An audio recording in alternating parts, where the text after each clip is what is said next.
બહુ શાંતિથી આ ડ્રામા આપણે જોવાનું છે. બહુ શાંતિ રાખશો તો મજા આવશે, સમજીને. આપણે અહીંયા પહેલો એના 3 ભાગ છે નાટકના કુલ. એમાંથી અત્યારે આપણે પહેલો ભાગ રજૂ કરીએ છીએ, જેની અંદર એક કસાઈ છે અને હવે એના જોડેથી 2 લોકો ખરીદી કરવા માટે આવે છે. ચલો.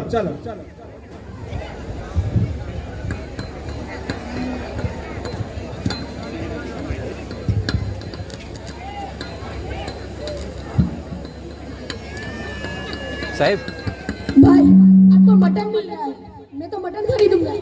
नहीं यार मटन नहीं देने, मेरे कब के 200 रुपए बाकी है, वो देना। नहीं यार अब तो मैं मटन ही खरीदूंगा। भाई किलो मटन का क्या भाव? 200 रुपए। 1 किलो दे दो। लाओ पैसे।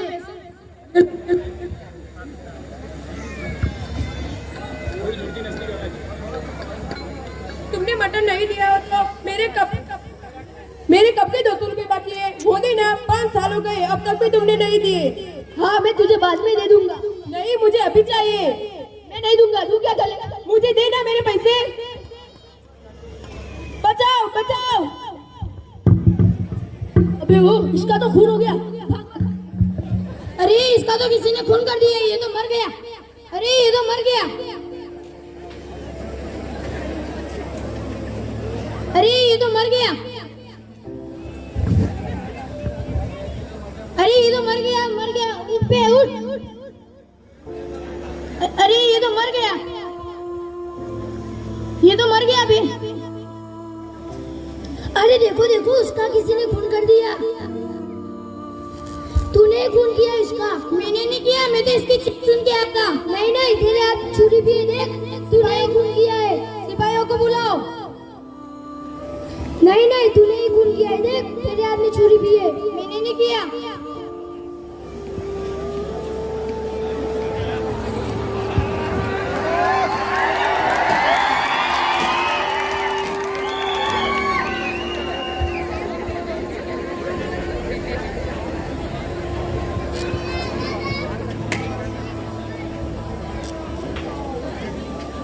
ये सब क्या हो रहा है? इसका उसी ने खून कर दिया। मैंने नहीं किया, मैं तो इसकी चीख सुन के आया था। देखो उसके हाथ में छुरी थी, इसे गिरफ्तार कर लो।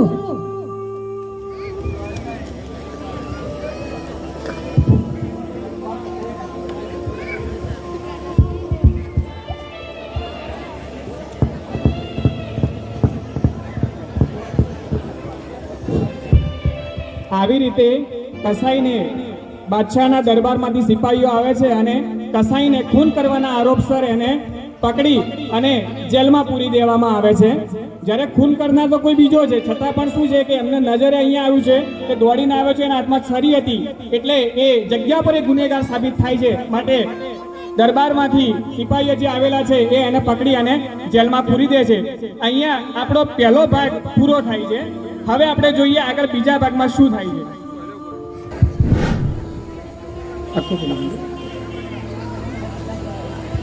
હવે અહીંયા ભાગ 2 તમને જોવા મળે છે. એમાં કેદીને જેલમાં પૂરવામાં આવેલો હોય છે. હવે અહીંયા જેલર આવે છે. જ્યારે રાતનો સમય થાય છે એટલે પોતાની ફરજના ભાગરૂપે જેલ પાસે ઓટો મારવા આવે છે કે બધું બરાબર છે કે નહીં, એની ફરજમાં આવે છે. એટલે હવે જેલર અહીંયા એન્ટર થાય છે.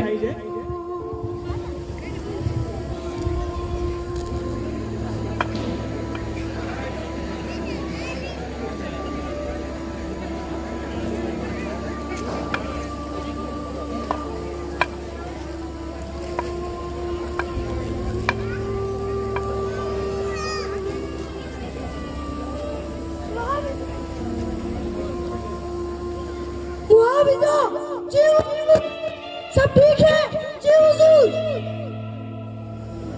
जेलर साहब मुझे तुमको एक बात कहनी है। तुझे जो भी कहना है कल अहमद शाह के दरबार में तुझे पेश किया जाए तब कहना। जेलर साहब महाराज मेहरबानी करके मेरी एक बात सुनो, मेरे ऊपर रहम करो, अल्लाह तुम्हारे ऊपर रहम करेगा। बोल क्या कहना है? मुझे सुबह से ही इस जेल में कैद किया गया है। मेरे घर वालों को पता नहीं है कि मैं कहाँ मेरी फिक्र करते होगे। जो मुझे आज रात के लिए इजाजत मिले तो मैं उनको मिलके और कुछ रिस्क का इंतजाम करके सुबह को वापस आ जाऊंगा। नहीं साहब, मेरे ऊपर भरोसा रखो, मैं वापस आ जाऊंगा। नहीं नहीं, मुझे हक नहीं है कि मैं वजीर आजम को पूछे बगैर किसी को कैद में छोड़ सकूं। और वो बाहर है, कल दरबार में आने वाले हैं। हुजूर, मेरे बच्चों के ऊपर रहम करो, वो परेशान हो के, वो मेरी फिक्र करते हो के, अल्लाह खातिर रहम करो। ठीक है, मैं तुझे अपने हालात पे छोड़ता हूँ, लेकिन तू सुबह की नमाज के बाद वापस आ जाना और वादे को तोड़ना नहीं। जज़ाकल्लाह साहब, ये दो सिपाहियों और अल्लाह को गवाह बनाकर मैं वादा करता हूँ कि सुबह की नमाज के बाद वापस आ जाऊंगा। जी हुजूर, इस शख्स को आज रात के लिए रिहा कर दो और कल अहमद शाह बादशाह के दरबार में उसका मुकदमा चलने वाला है। हुजूर,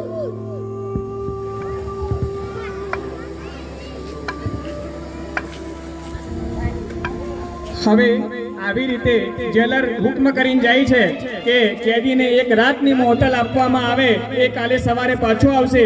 એ અલ્લાહ પર ભરોસો રાખી અને એ છોડી દેશે કેદીને, અને કેદી પણ એને વાયદો કરે છે કે કાલે ઇન્શાઅલ્લાહ હું ફજરની નમાજ પછી પાછો આવી જઈશ। હવે જોઈએ ભાગ 3 ની અંદર શું થાય છે, અને કેદીને અહીંયા છોડી મૂકવામાં આવે છે। કેદીને અહીંયા છોડી મૂકવામાં આવે છે, કેદી પોતાના ઘરે જાય છે।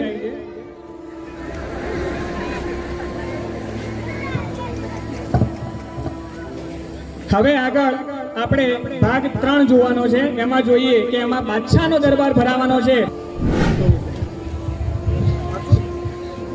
હવે બાદશાહનો દરબાર ભરાયો છે, જુઓ કેવું મંજર છે, સામે લોકો બેઠા છે, બાદશાહનો દરબાર ભરાયો છે, સેનાપતિ ઊભા છે, અને આજે એક મોટો ફેસલો થવાનો છે। અને હવે દરબાર ભરાયો છે ત્યારે હવે દરબારની અંદર હવે વઝીર આઝમ અને એમની સાથે એમના દરબારી દરબારમાં આવે છે।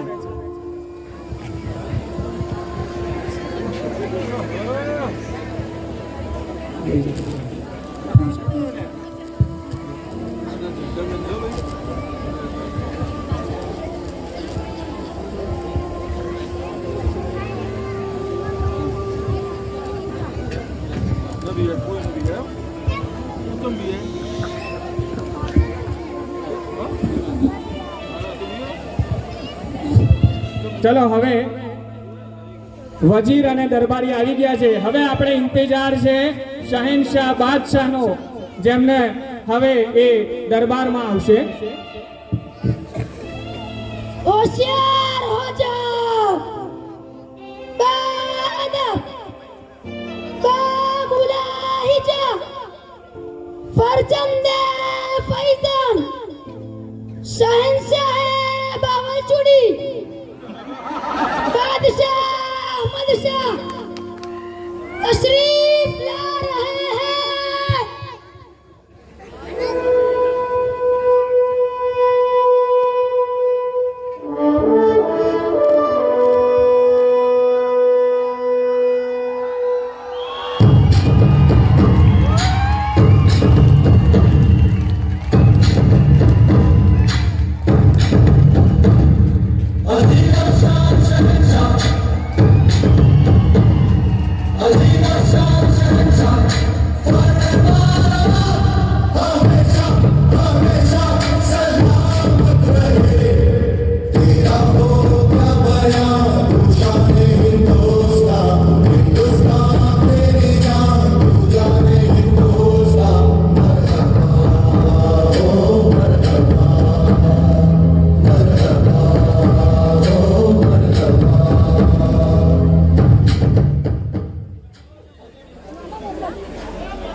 खुदा ताला की हमद के साथ दरबार आम में तजवीद शुरू की जाए।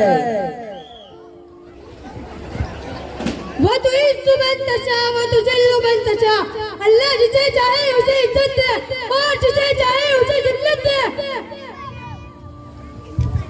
सुल्तान आजम की सियासत में करतत हो जहां बना इस शख्स जहां बना ये नाचीज एक कैदी को दरबार में पेश करने की इजाजत चाहता है।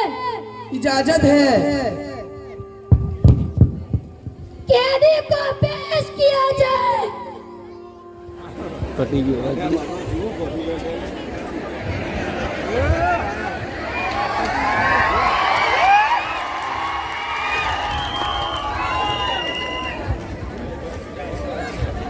जहां बना इस शख्स ने एक आदमी का कत्ल किया है और इसने अपना जुर्म कबूल भी कर लिया है।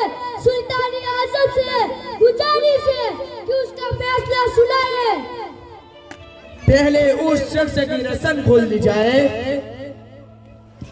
उस दरबार आम में उसकी जुबानी फिर से ली जाएगी। उसके बाद शरीयत इलाही के मुताबिक फैसला होगा।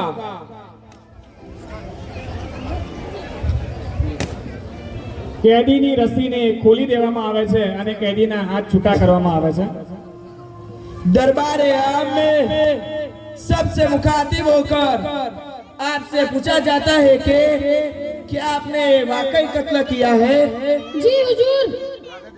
अल्लाह और उसके रसूल सल्लल्लाहु अलैहि वसल्लम को गवाह बनाकर हमें फैसला सुनाती है कि गुस्ताखी बाबू सुल्तान, गुस्ताखी बाबू सुल्तान, बिना इजाजत के मुकद्दमे का तजवीज में दखल अंदाजी का जुर्म किया है तुमने। बादशाह सलामत, मुझे ये लग रहा है कि ये शख्स बेगुनाह है। कल रात मैंने वजीर आजम की गैर मौजूदगी में एक रात के लिए रिहा किया था और वो अपने वादे के मुताबिक वापस आ गया। तो मेरा दिल कहता है कि अपना वादा वफा करने वाला ये शख्स गुनहगार नहीं हो सकता। हमारे जेलर की इल्तिजा कबूल करते हुए कैदी को फिर से पूछा जाता है कि क्या तुमने कत्ल किया है? बादशाह सलामत, मैं एक कसाई हूँ। उस वक्त मैं एक डुंडी का जीवा कर रहा था कि मैंने एक आदमी की चीख सुनी और मैं उस तरफ गया तो मैंने देखा कि एक आदमी का कत्ल हो गया था और खूनी भाग चुका था। मेरे हाथ में छुरी थी और मेरे हाथ दुम्बे के खून से आलूदा थे। उसी वक्त सियासत के सिपाहियों ने मुझे गिरफ्तार कर लिया और मैंने हालात को मसलियत समझकर जुर्म कबूल कर लिया था। हमारे जेलर की गवाही और कैदी की जुबानी को मद्देनजर रखते हुए सियासत बावलचुड़ी ये फैसला सुनाती है कि वादा वफा करने वाला इस शख्स को बाइज्जत रिहा किया जाए और हमारे जेलर को अपनी हिम्मत के लिए 1000 दिनार बतौर इनाम दिया जाए। सुल्तान के हुक्म की पैरवी करना हम पर फर्ज है। वजीर आजम जी जहां बना खून करने वाला असल मुजरिम को ढूंढ के गिरफ्तार किया जाए। जी हुजूर। शुक्र खुदा के साथ दरबार बर्खास्त किया जाता है।